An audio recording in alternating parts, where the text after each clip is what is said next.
Thanks for joining us. I'm Megan Roberts in Whitehorse. We begin tonight in the Northwest Territories, where a Yellowknife resident says he's lost faith that the healthcare system can be fixed. That after multiple violations of his privacy in the system, including a new incident reported this month. Devin Tredinik reports. It's frustrating to me.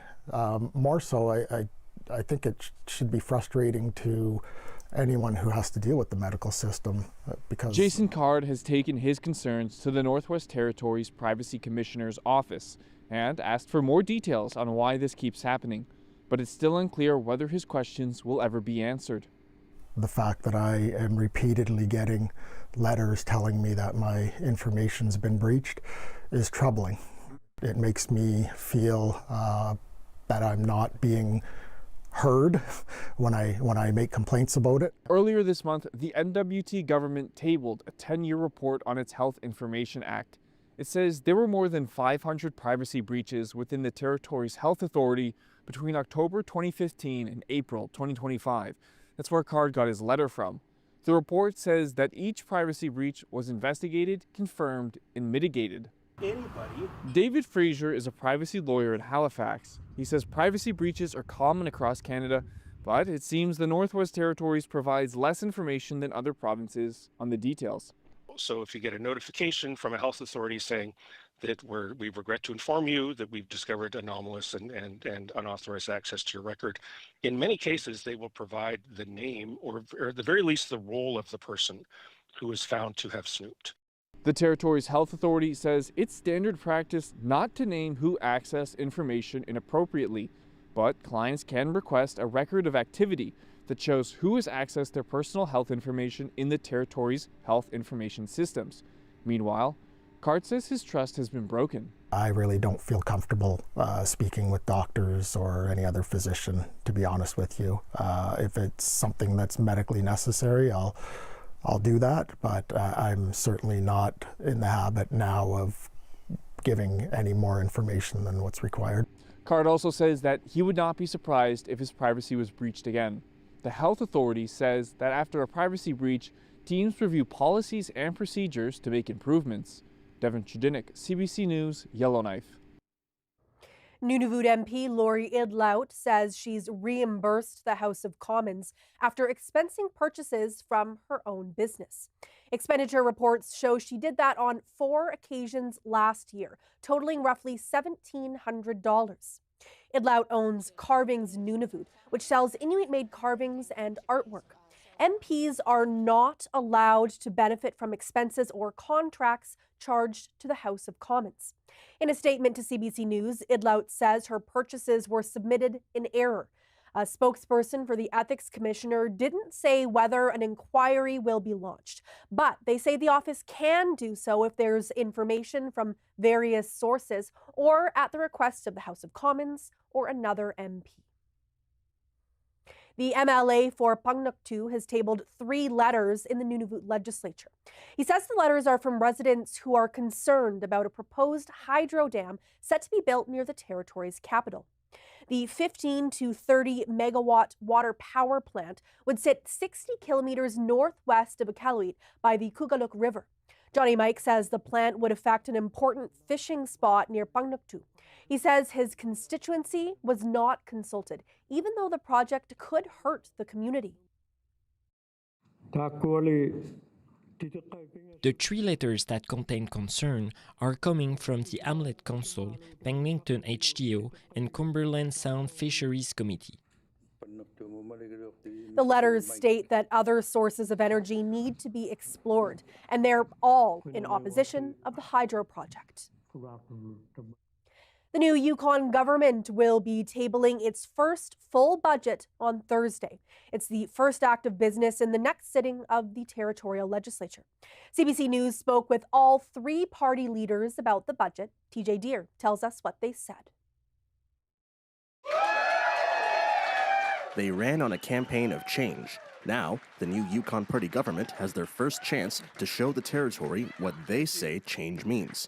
The government tabled a supplemental budget in December, but Yukon Premier and Finance Minister Curry Dixon said it was one that they inherited from the previous government.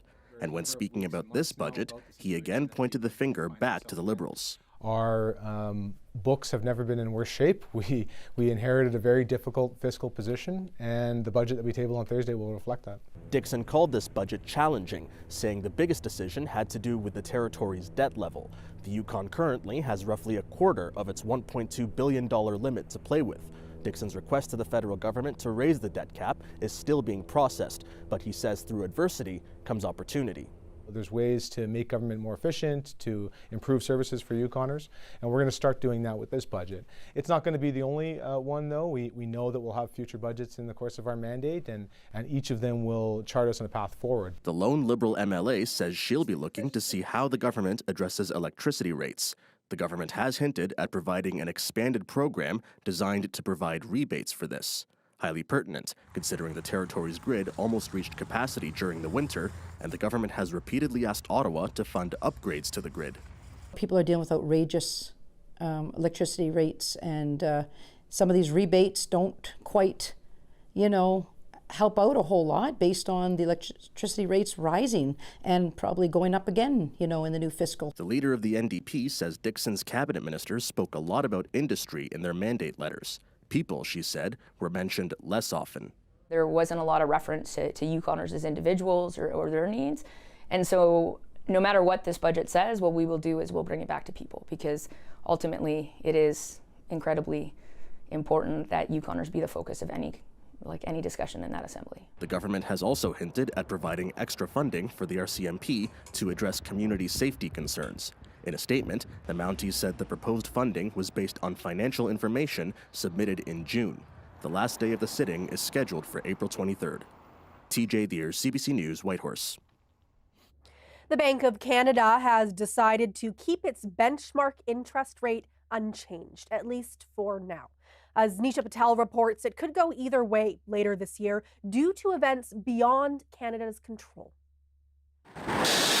After the Mideast conflict suddenly sent oil prices skyrocketing, pumping up the price of gas more than 30 cents a litre, there's a fresh risk for Canada's economy: higher inflation. This is an economic shock. How big it is going to depend a lot on how long it lasts, whether it widens, how disruptive it is. For now, the Bank of Canada is holding steady, keeping the key interest rate unchanged at 2.25%. If inflation threatens to spiral out of control, the bank will respond. If energy prices stay high and we start to see evidence that it is generalizing and becoming more persistent, we can raise the policy interest rate to cool inflation. But at the same time, the central bank has to consider the weak economy. Damaged by the trade war, growth has slowed and the job market has softened. It may not technically be a recession, but it's surely a disappointing economy. And it really goes back to the shock we had from tariffs and tariff uncertainty. It's nobody's fault here on this side of the border that businesses are reluctant to hire while there are these clouds hanging over the economy. Much also depends on the outcome of CUSMA, the free trade agreement that's up for review. If the economy weakens further, that could prompt interest rate cuts. With so much uncertainty on the horizon, the Bank of Canada says it's making its interest rate decisions one meeting at a time. Nisha Patel, CBC News, Toronto.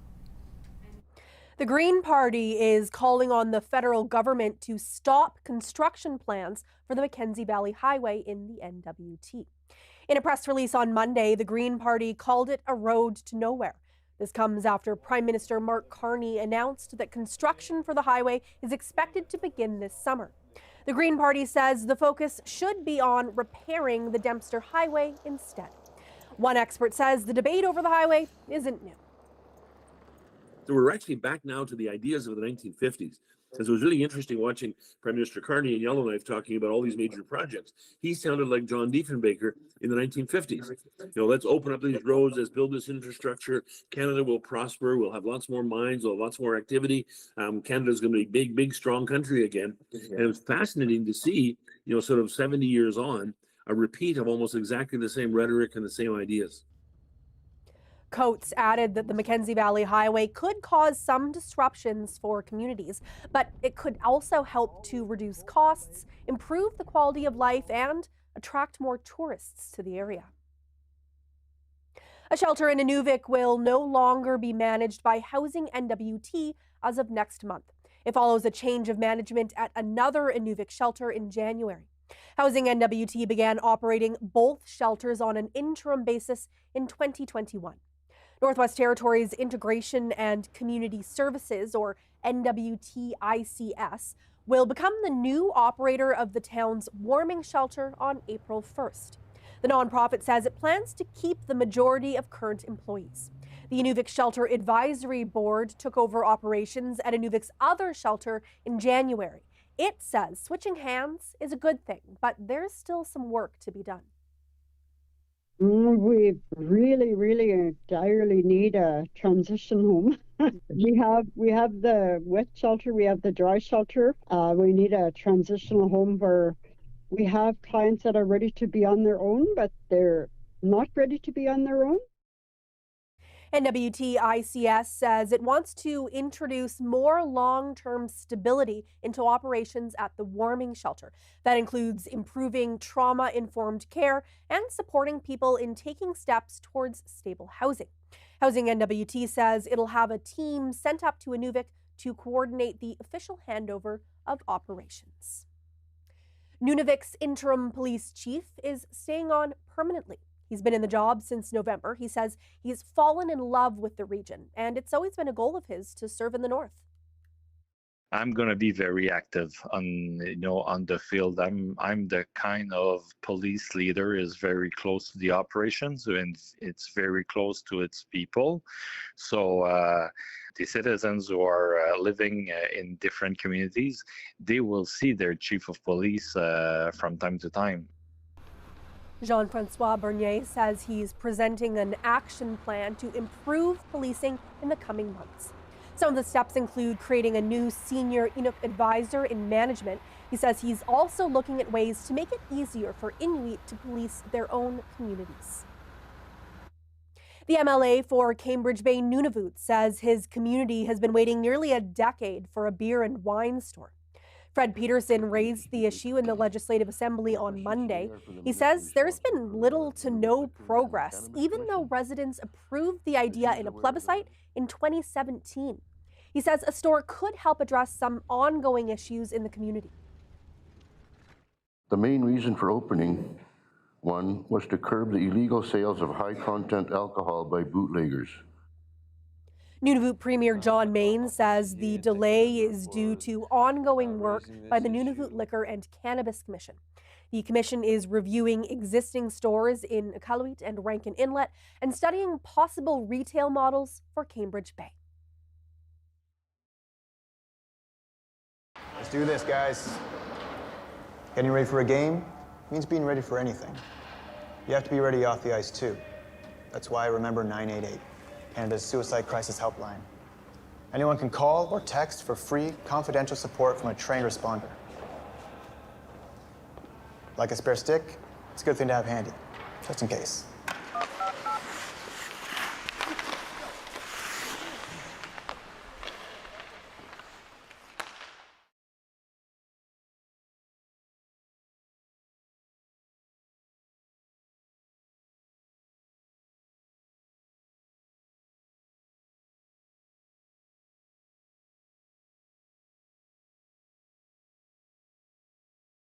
If you experienced harm while admitted to a federal Indian hospital between 1936 and 1981, you might be eligible for compensation.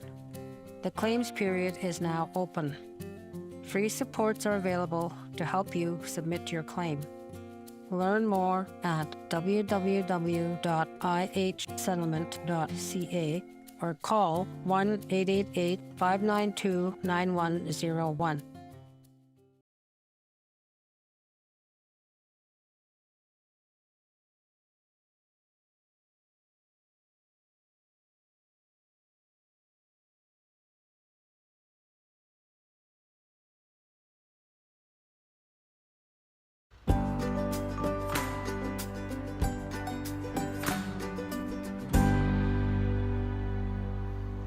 There is a lot of snow on the ground throughout the Yukon, and a government hydrologist said today that could mean elevated risks of flooding in some watersheds.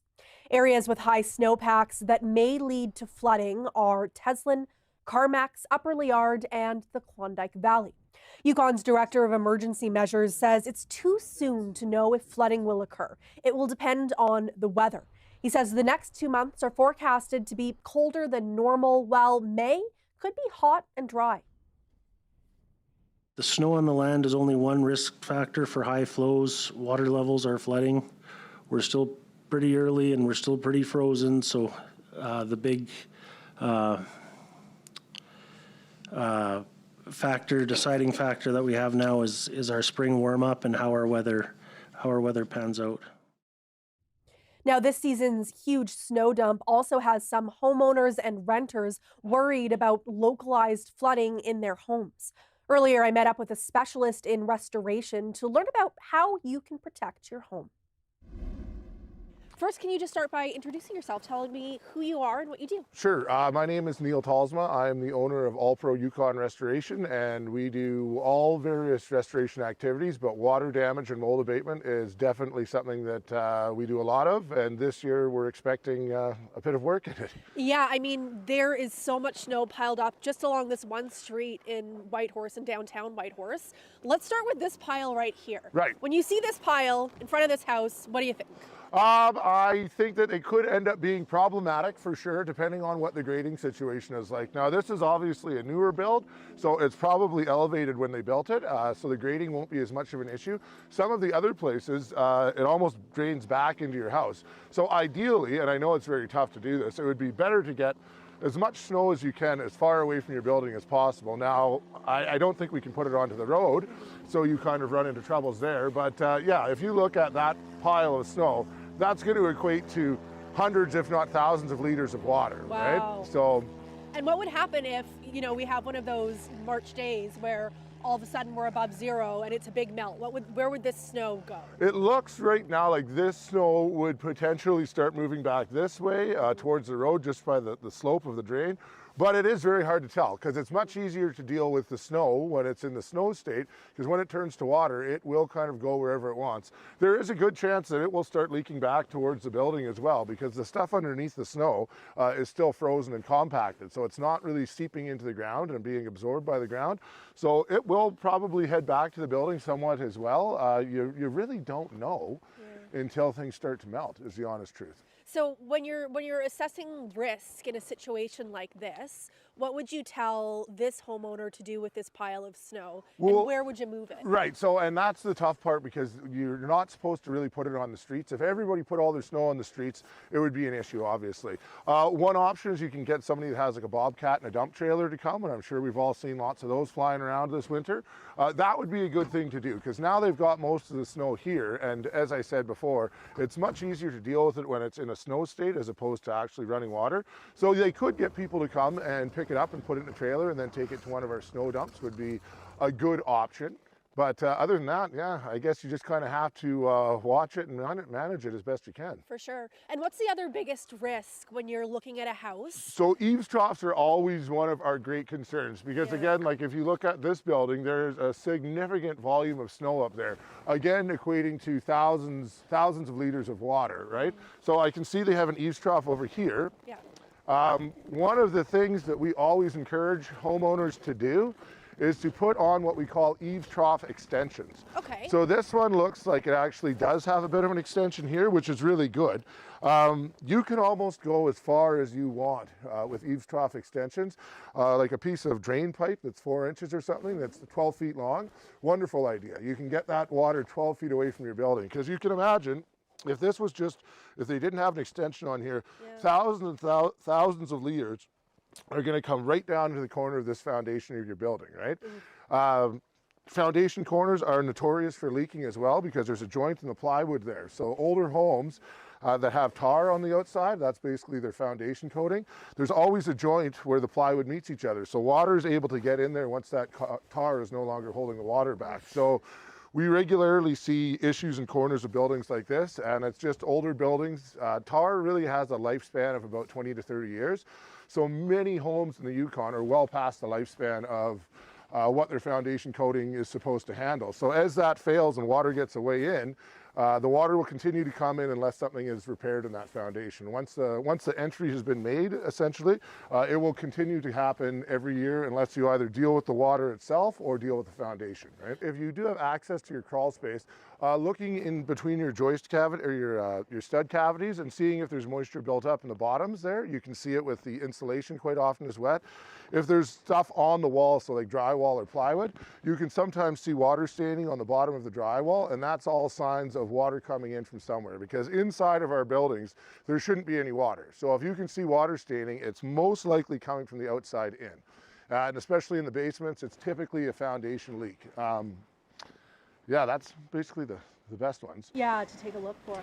What are you expecting this year? I mean, the volume of snow is very good. This year, it's really hard to predict that. It really depends on how quickly everything's going to melt. Because we haven't had those Chinooks this year where we melt a whole bunch of snow intermittently throughout the winter.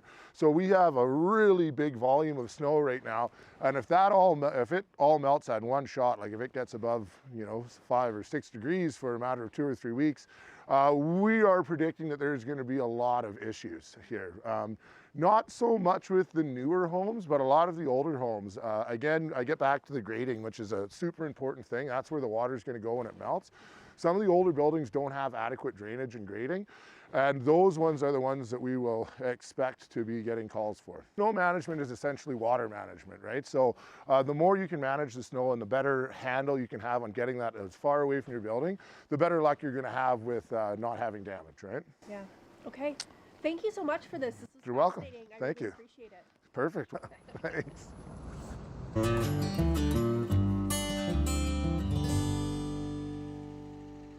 In the Northwest Territories, a group of young people in Detta are learning traditional drum making skills this week. It's all part of the Yellowknives Dene First Nation Culture Camp during spring break. Take a look.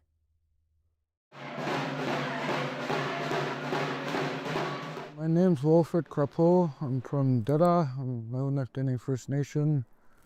And I'm doing a drum program with the youth, with the kids 13 to 15 years old. They're happy and smiling, and it's good. I like the kids smile and they're having the first drum. And yeah, I'm just happy for the youth having the first drum.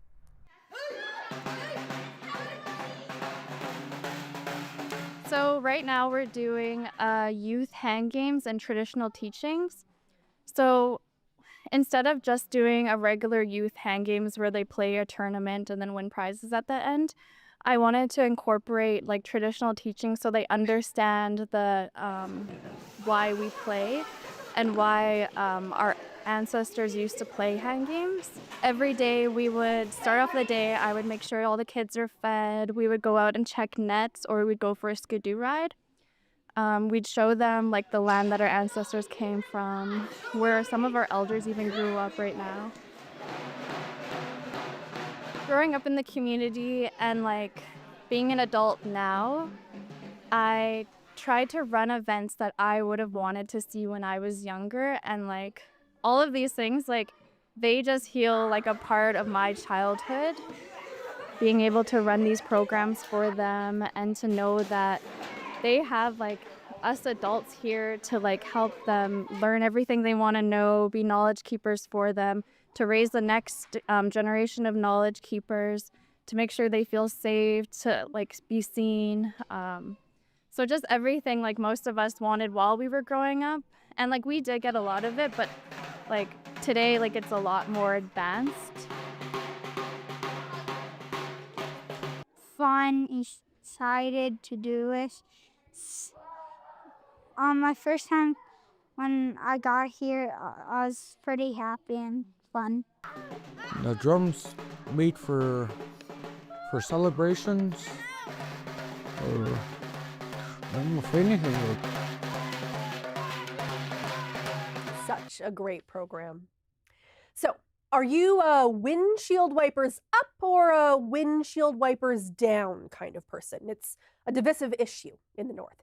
Some of us leave our wipers up to keep them from getting iced onto the windshield. Others leave them down. The CBC's Ross Bragg hit the streets of Whitehorse to find out where Yukoners stand on standing wiper blades.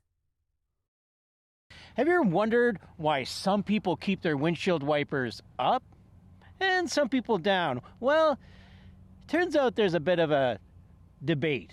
Two kinds of people, if you will. You notice how some people lift up their windshield wipers in the when it's snowing in a snowstorm, but some people don't. Yes. What are you? Which side do you fall on? I do it if I can remember, because if I don't, they're stuck. So whenever you pull up and it's snowing like this, it's going to freeze instantly to the windshield. There's some people have got their windshield wipers up, right, in the snowfall, and some people keep them down. What do you do? I don't know. I'll just leave it down, I guess. So when the snow or my windshield's full with snow, I'll just brush it off. That's fine. You look around the lot here. Some people are like over there. They leave their windshield wipers up during a storm. What do you do? Well, right now mine are down because with this car I can't flick my windshields up, but for every other car I have, they get flicked up. So you usually flip them up? Yeah, I always flip them up. So what's the reason? Because the rubber freezes to the windshield and then you just go through way more windshield wipers. I don't put them up. And have you heard why? Have you ever wondered why some people put them up? Or can you guess? Ice doesn't collect on it. And then I've also heard you shouldn't put them up because then they're getting wonky because they're up in the way. Anyways. Or in the wind or so forth. Yeah. So you're a windshield wiper down person. Yeah, but that's purely laziness. Like, that's nothing else. I am also a windshield wipers down kind of girly, but what is the real answer? Ross spoke with a representative of the Canadian Automobile Association. He learned that lifting blades means you're going to have an easier time cleaning your window, and it may protect the wiper motors. But wind damage and spring fatigue can cause damage. CAA recommends reading your vehicle's manual and planning for the weather conditions in your area.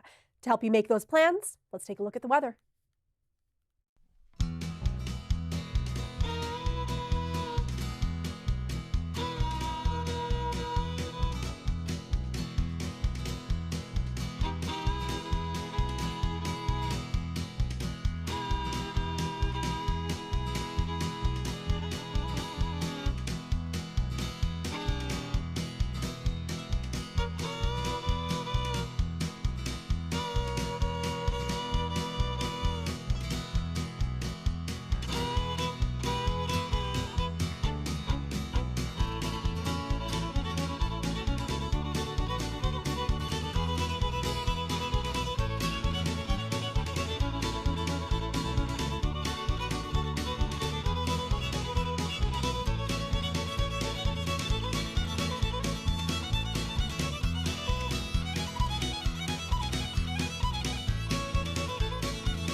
And that is Northbeat for tonight. I'm Megan Roberts in Whitehorse. Have a good night.